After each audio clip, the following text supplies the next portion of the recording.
आइए सुनिए the diary of a young girl, Anne Frank, जिसका हिंदी अनुवाद नीलम भट्ट ने किया है।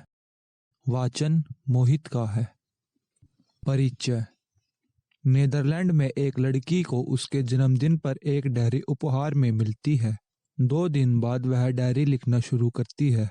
वह डायरी किसी किशोर की आम सी डायरी हो सकती थी, लेकिन वह 1942 का जून का महीना था। अडोल्फ हिटलर यूरोप के यहूदियों के खिलाफ एक आक्रमण अभियान शुरू कर चुका था। उसकी सेना पहले ही यूरोप के काफी बड़े हिस्से पर कब्जा कर चुकी थी। ऑस्ट्रिया, चेकोस्लोवाकिया और पोलैंड एक के बाद एक सभी देश हार रहे थे। जब जर्मन सेना नीदरलैंड पहुंची तो यह नन्ही यहूदी लड़की अपने पिता ऑटो फ्रैंक, माँ एडिश, बहन मार्कोट और 3 सदस्यों के अन्य परिवार के साथ एम्स्टर्डम की उस इमारत के ऊपरी हिस्से में किताब की अलमारी के पीछे मौजूद हिस्से में छिपने चली गई, जहां उसके पिता काम करते थे। 2 साल तक वह वहीं छिपी रही और फिर किसी के द्वारा उसके ठिकाने की सूचना दिए जाने के बाद उन सबको जर्मन सैनिक एक बंदी शिविर में ले जाया गया। वहां टाइफाइड से उसकी मौत हो गई। अगर वह उस बीमारी से बच जाती तो 2 हफ्तों बाद बाकी लोगों के साथ ब्रिटिश टुकड़ियों द्वारा आज़ाद कर ली जाती। एन फ्रैंक 15 साल की थी जब 1945 की शुरुआती मार्च में बर्गन बेल्सन के उस बंदी शिविर में उसकी मौत हुई। एक विकृत उन्मादी विचारधारा ने समय से पहले उसकी जिंदगी की लौ को बुझा दिया। जून 1929 में जन्मी एनी फ्रैंक की जिंदगी शायद गुमनाम ही रहती अगर उसके पिता 1947 में उसकी डायरी प्रकाशित न करते। वह एक ऐसी सरकारी फाइल में एक संख्या, एक बेचारा आंकड़ा बनकर रह जाती जिसमें दूसरे विश्व युद्ध के इंसानी पहलू को दर्ज किया जाना था, लेकिन नियति शायद ऐसा नहीं चाहती थी। उसने 1942 की गर्मियों में अपनी डायरी लिखनी शुरू कर दी थी, लेकिन उसका इरादा छिपे हुए यहूदियों के तौर पर अपने अनुभव दर्ज करना कतई नहीं था। एन की डायरी उसके लिए अपने आप को बहुत ईमानदारी और साफ दिल से अभिव्यक्त करने की जगह थी। उसने निसंकोच सब कुछ लिखा, कुछ भी नहीं छिपाया और डायरी के पन्नों पर खुद को खोल कर रख दिया।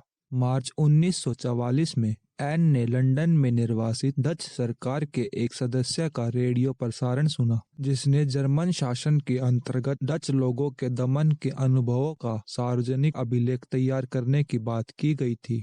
उसमें लोगों को अपने सभी पत्रों, डायरियों, पत्रिकाओं और तस्वीरों को बचाए रखने की बात की गई थी, क्योंकि इस परियोजना के लिए वे अनमोल साबित हो सकते थे।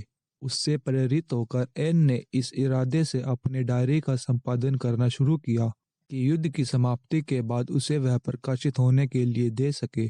वह 2 साल तक इस दिशा में लेखन करके आगे बढ़ती रही और उसने वह सब लिखा जो उसने देखा, वह जिसका अनुभव किया। आज एन फ्रैंक की डायरी उन सबसे अहम दस्तावेजों में से एक है जो हिटलर के पागलपन के बावजूद बचे रह गए।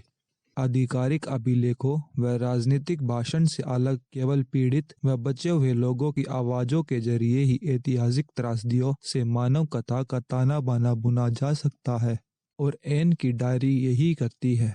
लिखना शुरू करने के समय वह 13 साल की थी। उसे कुछ भी साबित नहीं करना था। उसका कोई गुप्त लक्ष्य नहीं था। उसे किसी किस्म का कोई प्रचार नहीं करना था। उसने बस लिखा क्योंकि वह लिखना चाहती थी। उसने बहुत मासूमियत और सच्चाई से लिखा, जो सिर्फ बच्चों में हो सकती है। लेकिन जो कुछ उसने लिखा वह उतना मासूम नहीं था जितनी कि वह खुद थी।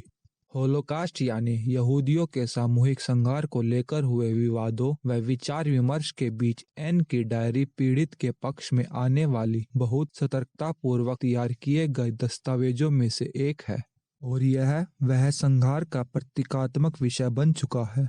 बच्चे अपने अकादमिक पाठ्यक्रम के एक भाग के रूप में इस डायरी के संक्षिप्त संस्करणों को पढ़ते हैं ताकि वे यह जान सके कि 1940 के दशक के भयावह समय में उन्हीं की उम्र की एक लड़की ने क्या कुछ सहा था। शिक्षाविद और इतिहासकार इस डायरी का इस्तेमाल ऐतिहासिक सत्य के प्रामाणिक स्रोतों के रूप में करते हैं। इस डायरी के बारे में डच पत्रकार व इतिहासकार यान रोम ने 1946 में कहा था कि हालांकि यह एक बच्चे की आवाज के रूप में सामने आई है, फिर भी यह फांसीवाद के समूचे भयावह स्वरूप की अभिव्यक्ति है, जो अनुरेमबर्ग के सभी साक्ष्यों से कहीं अधिक है। एन की आवाज महाद्वीपों व पीढ़ियों के पार पहुंची है। उसकी डायरी ने होलोकॉस्ट के पीड़ितों को गुमनाम होने से बचा रखा है।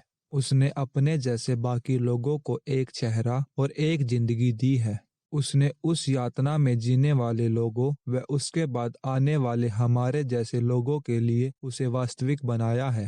कहा जाता है कि तकलीफें झेलने वाले लोगों के जहन में बना जख्म उसे बंद कर देने से ही ठीक नहीं होता। उस घाव की याद को बनाए रखकर, उसे याद करके व साझा करके ही लोगों को सही मायने में उस तकलीफ से छुटकारा मिलता है। The diary of a young girl को कितनी ही बार पढ़ा जाए व उस पर चर्चा की जाए, वह संवाद और ऐतिहासिक वाद विवादों को प्रेरित कर इस मुक्ति को नजदीक लाती है। अभी आपने सुना the diary of a young girl Anne Frank, जिसका हिंदी अनुवाद नीलम भट्ट ने किया है, का परिचय। वाचन मोहित का था।